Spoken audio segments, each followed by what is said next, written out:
പന്തളം തൂക്കുപാലം.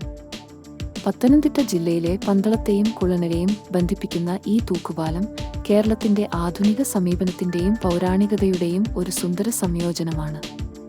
70 metre നീളവും 2.5 metre വീതിയും ഉള്ള ഈ പാലം അച്ചൻകോവിലിന് മീതെയുള്ള ഒരു ഹൃദ്യമായ കാഴ്ചയാണ്.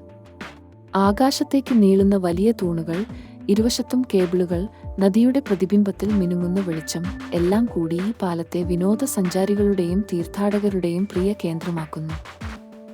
Kerala electrical and allied engineering company കിയ ആണ് പണി കഴിപ്പിച്ചത്. 2013 ഉദ്ഘാടനം ചെയ്യപ്പെട്ടു. ഒരു പുരാതനയുടെ കനൽ, ഒപ്പം ഒരു ആധുനികതയുടെ സ്പർശം. നടപാതയ്ക്കുള്ള ഈ പാലം ശബരിമല തീർത്ഥാടകർക്ക് അച്ചൻകോവിലിൽ കടക്കുന്നതിനുള്ള ഏറ്റവും സുരക്ഷിതവും മനോഹരവുമായ വഴി ആയി മാറിയിരിക്കുന്നു. അതിജീവനത്തിന്റെ ഒരു അടയാളം പോലെ നിൽക്കുന്ന ഈ പാലം ഒരു നഗരത്തിന്റെയും ഒരു നദിയുടെയും ഇടയിലെ ആത്മബന്ധമാണ്. പക്ഷേ അതിൽ നമുക്ക് കാണാൻ കഴിയുന്നത് ഒരു നാട്ടിന്റെ സ്നേഹവും സ്വപ്നവുമാണ്. പന്തളത്ത് വരുമ്പോൾ ഈ പാലം മറക്കരുത്.